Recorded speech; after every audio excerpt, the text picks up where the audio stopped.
roi et de son entourage, indépendance et journalistes sont incompatibles.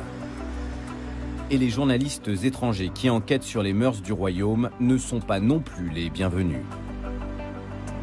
Pour tenter de faire avorter les publications jugées trop critiques, tous les coups sont permis.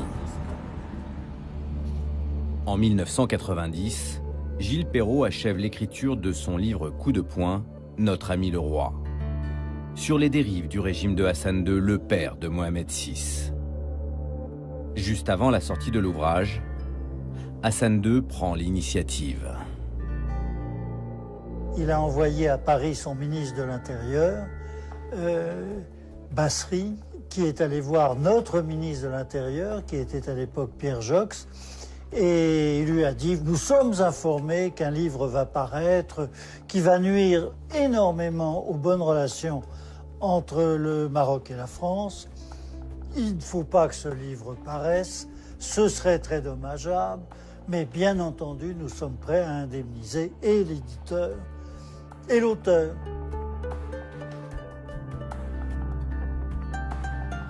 Alors Pierre Joxe a dit « Gallimard, c'est l'éditeur, c'est pilier de l'édition française, ça m'étonnerait que ça marche. Quant à Perrault, je le connais, il a très mauvais caractère, je vous conseille de ne pas aller le voir, ça se passera forcément mal. » Tant et si bien que la tentative s'est arrêtée là, quoi. Gilles Perrault a refusé la proposition du régime de Rabat. À Paris, une autre histoire d'argent a fait couler beaucoup d'encre. Celle des journalistes français Éric Laurent et Catherine Graciet. En août 2015, alors qu'ils sont en train d'écrire un livre qu'ils annoncent choc et très critique sur la famille royale marocaine, les deux journalistes sont arrêtés dans les couloirs d'un hôtel de luxe à Paris. Ils viennent de signer cet accord financier avec un avocat de Sa Majesté le roi du Maroc. 2 millions d'euros contre l'arrêt définitif de toute enquête dans ce pays. Par ce texte, nous déclarons que nous n'écrirons plus rien sur le royaume du Maroc et nous nous exprimerons plus jamais publiquement sur ce pays. En contrepartie du versement de la somme de 2 millions d'euros. Nous confirmons avoir reçu à ce jour une avance de 80 000 euros. Les Marocains qui avaient alerté la police française ce jour-là accusent les journalistes d'avoir voulu faire chanter le roi du Maroc pour lui soutirer les 2 millions d'euros. Immédiatement mis en examen, Éric Laurent et Catherine Graciet affirment au contraire que le régime de Rabat est à l'initiative de la proposition financière pour acheter leur silence. Au bar de cet hôtel, les deux journalistes en tout cas ont cédé aux sirènes de l'argent et décrédibilisé tout leur travail. De toute façon, chantage, je pense, qui a pris l'initiative? Ça, la justice le dira, mais c'est secondaire. Ce qui est établi d'ores et déjà, c'est qu'ils ont accepté de se laisser acheter. Et c'est fini. C'est fini. Le mal est fait. Jusqu'à cet épisode, les deux journalistes étaient des spécialistes reconnus du Maroc. En 2012, leur précédent livre, Le roi prédateur, dénonçait la mainmise de Mohamed VI sur l'économie de son pays. Cette enquête à charge n'avait fait l'objet d'aucune poursuite judiciaire par le Royaume du Maroc. C'est pour cette raison que nous avons demandé à Catherine Graciet d'être consultante sur notre documentaire. Elle avait accepté notre proposition et nous avait ouvert son carnet d'adresses. Nous lui proposons une interview pour comprendre, elle, qui critiquait si durement le régime marocain. À un moment donné, oui, j'ai voulu l'argent. Et je l'assume. Et je l'assume pleinement. Voilà. Et j'ai aucun problème avec ça, à l'assumer. Vous ne dites pas, je suis journaliste, c'est ma vie, je suis en train de rayer d'un trait de plume 10 ans de carrière.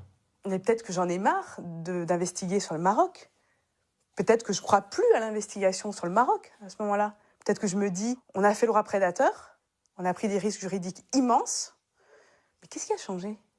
Je vois dans la presse tous les jours qu'il est encore plus prédateur, que ces sociétés gagnent encore plus de contrats, sont encore plus présentes. Catherine Graciet a perdu la foi Elle dit être allée au rendez-vous avec l'avocat marocain simplement pour prendre la mesure de la proposition financière. L'espace d'un instant, à l'hôtel Raphaël, elle se voit riche. J'ai eu 20 minutes, c'est à peu près le temps que j'évalue, où j'ai flanché, voilà, de façon humaine, parce que je me suis vue avec de l'argent, beaucoup plus d'argent que ce que je ne pourrais gagner en beaucoup de temps, quoi. Voilà. Vous vous dites pas, c'est quand même malhonnête ce que je suis en train de faire, je vais pas pouvoir me regarder dans la glace? Ah ben si, bien sûr, ah ben si, je me dis c'est minable, et ça l'est, c'est minable. Mais j'ai l'impression que je commets une faute déontologique, je me dis c'est vraiment pas bien, mais en fait je suis en train de négocier pour moi, hein, un accord privé. Pour emporter le morceau, l'avocat marocain propose même une avance en liquide. Il arrive avec deux enveloppes dans une sacoche. Et moi, il me fourre la mienne dans le sac. Et il me dit, là, il était stressé. Il me dit, votre sac. Et je lui dis, il est là. Il me fait, ah. Puis il m'aide à la mettre dedans, quoi. Voilà. Et puis Éric Laurent m'en prend son enveloppe comme ça à la main. Je trouvais bizarre, mais bon, il le prend à la main. Ça représente quoi, 40 000 euros? Une enveloppe A4, même pas remplie. Les deux journalistes ont pris l'argent. De façon purement égoïste, sans se préoccuper des conséquences de leur acte. Car le grand gagnant de cet épisode, c'est le régime marocain. Le régime dit, vous voyez, ces Français qui viennent nous faire la leçon, ils touchent. On les achète avec une enveloppe pleine de billets, petite coupure. C'est misérable, c'est-à-dire que la parole française, du journalisme français est dévaluée. Elle est dévaluée. Nous perdons toute crédibilité pour un temps. Depuis qu'il règne sur le pays, Mohamed